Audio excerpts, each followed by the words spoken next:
قرآني نبض حياتي، قرآني طهر ذاتي، قرآني عصمة أمري، قرآني طوق نجاتي. قرآني نبض حياتي، قرآني طهر ذاتي، قرآني عصمة أمري، قرآني طوق نجاتي. آيات الله حمتني غمرتني بالبركات، تحفظني من همزات الشيطان ومن زلاتي. آيات الله حمتني غمرتني بالبركات، تحفظني من همزات الشيطان ومن زلاتي. نحمده ونصلي على رسوله الكريم،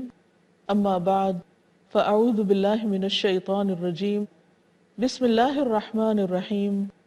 رب اشرح لی صدری ویسر لی امری واحلل عقدۃ من لسانی یفقہوا قولی۔ السلام علیکم ورحمۃ اللہ وبرکاتہ۔ ناظرین، انشاءاللہ آج ہم گفتگو کریں گے اس بارے میں کہ انسان اپنی صلاحیتوں کو پہچان کر اپنی زندگی کی راہوں کا انتخاب کرے اور صلاحیتوں کے مطابق کام کرے، تاکہ اس محدود چھوٹی سی زندگی میں وہ زیادہ سے زیادہ بہتر کام کر سکے۔ بہت سے لوگوں کا طریقہ یہ ہوتا ہے کہ کبھی ایک فیلڈ کا انتخاب کرتے ہیں، کبھی دوسرے کا، پھر کبھی تیسرے کا، اور اپنی متلون مزاجی کی بنا پر کہیں بھی جم کر کام نہیں کرتے، کسی بھی شعبے میں ایکسیلنس کے لیول پر کام نہیں کرتے، اور یوں زندگی صرف تجربے کرتے ہوئے گزر جاتی ہے۔ تو کامیاب زندگی گزارنے کے لیے بہت ضروری ہے کہ ہم سب یہ جانیں کہ اللہ سبحانہ تعالیٰ نے وہ کون سی خاص صلاحیتیں ہیں جو ہمیں کو عطا کی ہیں، اور وہ کون سے کام ہیں جو ہمیں کرنے چاہیے، اور کون سی چیز ایسی ہے یا زندگی کا کون سا شعبہ ایسا ہے کہ جس میں ہم زیادہ بہتر طور پر دوسروں کے مقابلے میں بہترین خدمات انجام دے سکتے ہیں۔ آئیے اس سلسلے میں دیکھتے ہیں قرآن مجید ہماری کیا رہنمائی کرتا ہے۔ سورۃ البقرہ کی آیت 60 میں اللہ تعالیٰ فرماتے ہیں، وَإِذِ اسْتَسْقَى مُوسَى لِقَوْمِهِ فَقُلْنَا اضْرِب بِّعَصَاكَ الْحَجَرَ فَانْفَجَرَتْ مِنْهُ اثْنَتَا عَشَرَةَ عَيْنًا قَدْ عَلِمَ كُلُّ أُنَاسٍ مَّشْرَبَهُمْ كُلُوا وَاشْرَبُوا مِن رِّزْقِ اللَّهِ وَلَا تَعْثَوْا فِي الْأَرْضِ مُفْسِدِينَ۔ اور جب موسیٰ علیہ السلام نے اپنی قوم کے لیے پانی کی دعا کی تو ہم نے انہیں کہا کہ فلاں چٹان پر اپنا عصا مارو، چنانچہ اس چٹان سے 12 چشمے پھوٹ نکلے، اور ہر قبیلے نے اپنے پانی پینے کی جگہ جان لی، اپنا مشرب، اپنا گھاٹ مخصوص کر لیا، پہچان لیا۔ ہم نے کہا کہ اللہ کے عطا کردہ رزق سے کھاؤ اور پیو، مگر زمین میں فساد مچاتے ہوئے نہ پھرنا۔ اس آیت میں ہم دیکھتے ہیں کہ اللہ تعالیٰ نے بنی اسرائیل پر ایک بہت بڑا انعام کیا ہے۔ بنی اسرائیل جب صحرائے تیہ میں سالہ سال کے لیے سرگرداں تھے تو وہاں لاکھوں لوگوں کے کھانے پینے کے انتظام کے لیے اللہ سبحانہ تعالیٰ نے خصوصی بندوبست فرمایا۔ کھانے کے لیے من و سلوہ اتارا، پھر پانی کی کمی تھی یا پانی نہیں تھا اس صحرا میں، تو اللہ تعالیٰ نے ان کو موسیٰ علیہ السلام کے ذریعے بہترین طریقے پر پانی کا انتظام کر دیا۔ اور وہ کیا تھا کہ ایک پتھر کے اندر 12 سوراخ ہوئے جس سے 12 چشمے پھوٹ نکلے، اور ہر قبیلے اور ہر گروہ نے اپنے اپنے پنگھٹ یا اپنے اپنے پانی لینے کی جگہ کو مخصوص کر لیا، اور اس طرح اس کام کی پوری ایک تنظیم ہو گئی، آرگنائزیشن ہو گئی، اور سب کے لیے جو ہزاروں لاکھوں کی تعداد میں لوگ تھے ان کے لیے پانی لینا اور اس کو استعمال کرنا آسان ہو گیا۔ یہ بھی ہو سکتا تھا کہ اللہ تعالیٰ کوئی ندی بہا دیتے اور یا کسی دریا کا بندوبست کر دیتے اور سب لوگ ایک بھیڑ کی طرح وہاں جمع ہو کر پانی لیتے، لیکن چونکہ 12 قبیلے تھے تو 12 کی تعداد میں ہی ان کے لیے جگہوں کا انتظام کیا گیا۔ بہرحال یہ بات تو اپنی جگہ ہے، لیکن اس سے ہمیں زندگی کا ایک بہت اہم اصول پتہ چلتا ہے کہ کوئی بھی کام کرنا ہو تو اس کے لیے منظم ہونا اور اس کے ساتھ ساتھ یہ دیکھنا کہ کام کو کہاں، کس جگہ، کس طریقے پر کیا جائے گا، یہ بہت ضروری ہے۔ یعنی ہم میں سے ہر ایک کو اپنا مشرب معلوم ہونا چاہیے کہ اسے زندگی میں کہاں کام کرنا ہے اور کیا کام کرنا ہے۔ اس سلسلے میں ہم دیکھتے ہیں قرآن مجید کی ایک اور آیت سے بھی یہ مفہوم بہترین طریقے پر واضح ہوتا ہے۔ اللہ تعالیٰ کا ارشاد ہے قل کل یعمل علی شاکلتہ فربک اعلم من هو اہدی سبیلا، کہہ دیجئے کہ ہر شخص اپنے اپنے طریقے پر عمل کرتا ہے، پھر تمہارا رب زیادہ بہتر جانتا ہے۔ اسی طرح نبی صلی اللہ علیہ وسلم نے بھی فرمایا اعملوا فکل میسر لما خلق لہ، کہ لوگو کام کرو کیونکہ ہر شخص کو ان اعمال کی توفیق دی جاتی ہے جن کے لیے وہ پیدا کیا گیا۔ اس سے پتہ چلتا ہے کہ اللہ تعالیٰ نے مختلف صلاحیتوں کے لوگ پیدا کیے ہیں، ان کو جسمانی یا ذہنی اعتبار سے دوسروں سے مختلف بنایا ہے، کسی کو ایک قوت زیادہ دی اور کسی کو دوسری قوت زیادہ دی۔ نہ صرف یہ کہ انسان، بلکہ اگر ہم کائنات میں غور کریں تو ہر چیز اپنے اپنے دائرے میں کام کر رہی ہے اور بہترین طریقے پر انجام دے رہی ہے۔ مثلا سورۃ النور کی آیت نمبر 41 میں اللہ تعالیٰ فرماتے ہیں أَلَمْ تَرَ أَنَّ اللَّهَ يُسَبِّحُ لَهُ مَنْ فِي السَّمَاوَاتِ وَالْأَرْضِ وَالطَّيْرُ صَافَّاتٍ كُلٌّ قَدْ عَلِمَ صَلَاتَهُ وَتَسْبِيحَهُ وَاللَّهُ عَلِيمٌ بِمَا يَفْعَلُونَ۔ کیا تم نے دیکھا نہیں، کیا تم نے غور نہیں کیا کس چیز پر کہ اللہ سبحانہ و تعالیٰ کے لیے تسبیح کر رہی ہے ہر وہ چیز جو آسمانوں میں ہے اور جو زمین میں ہے؟ یعنی کیا صرف وہ اپنی کسی مخصوص زبان سے تسبیح کے لفظ پکار رہی ہے یا اس کا کچھ اور معنی بھی ہے؟ ہر مخلوق میں سے ہر چیز اللہ کی پہچان رکھتی ہے اور اللہ کی تسبیح کرتی ہے، لیکن اس تسبیح میں اللہ کی اطاعت بھی شامل ہے۔ یعنی معنی یہ ہے کہ اللہ تعالیٰ نے جس بھی چیز کو جس خاص کام کے لیے پیدا کیا ہے وہ اپنے کام میں لگی ہوئی۔ مثلا سورج اپنا مخصوص کام کر رہا ہے، ستارے اپنے وقت پر آتے ہیں، اسی طرح چاند، درخت، حجر، تمام چیزیں،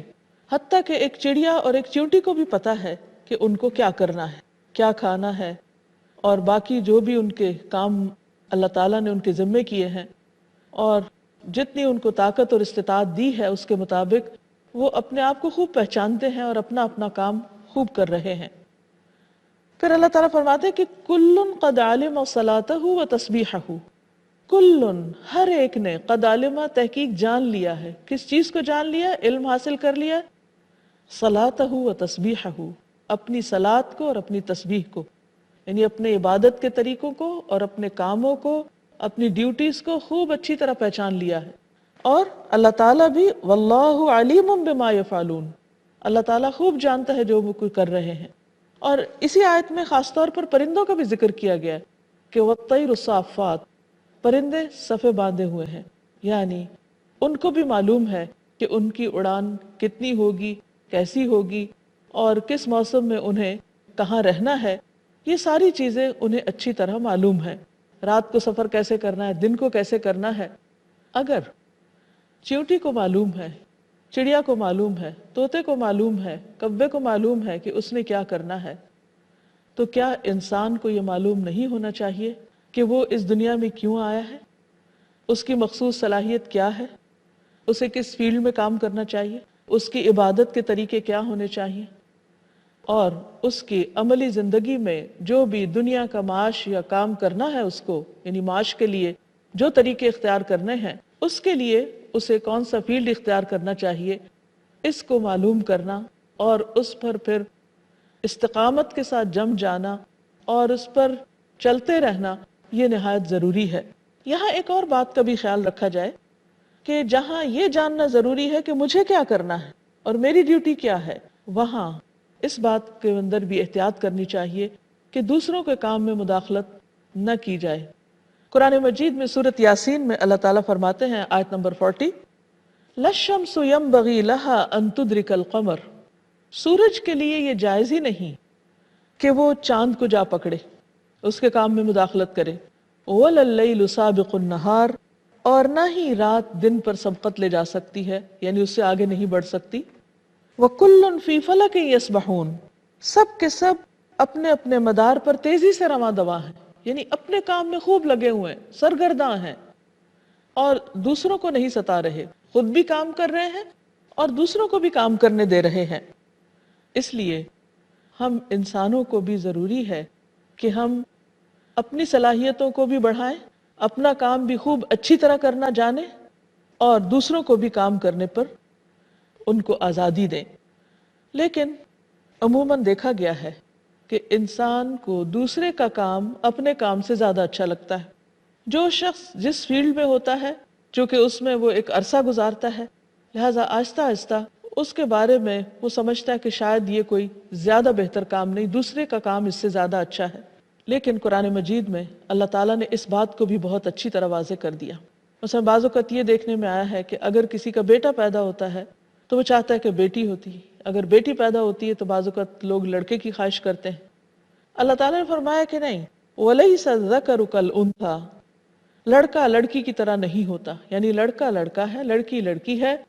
مرد کو اپنے حصے کے کام کرنے ہیں، عورت کو اپنے حصے کے کام کرنے ہیں، ہر ایک کا اپنا دائرہ کار ہے، ہر ایک کا اپنا فیلڈ ہے، اور اس کو اس کے مطابق اپنی صلاحیتوں کو استعمال کرنا ہے۔ اگر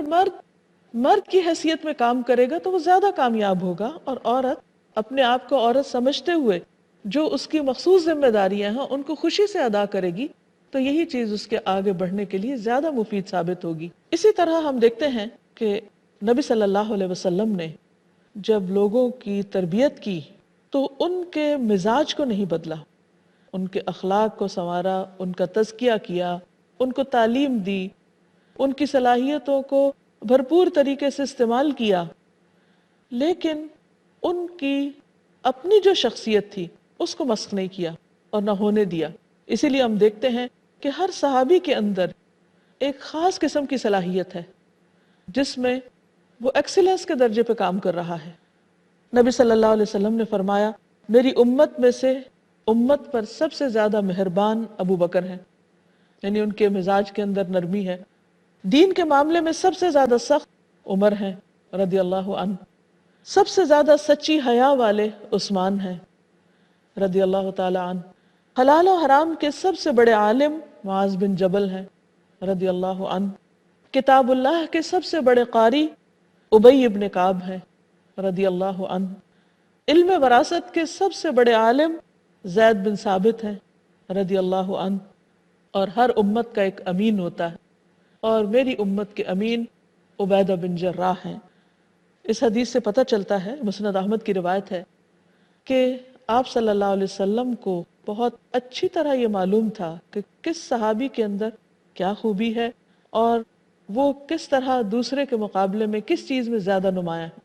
اسی طرح ان کی قوتوں اور صلاحیتوں کا اندازہ کرتے ہوئے آپ نے ان کو مختلف مناصب بھی سونپے۔ حضرت یوسف علیہ السلام کا واقعہ ہمارے سامنے ہے کہ وہ کس طرح اپنی صلاحیتوں سے خوب واقف تھے۔ جب بادشاہ وقت نے ان کو اپنے دربار میں بلایا اور انہیں اپنا مقرب بنانا چاہا تو اس موقع پر انہوں نے فرمایا کہ قال اجعلنی علی خزائن الارض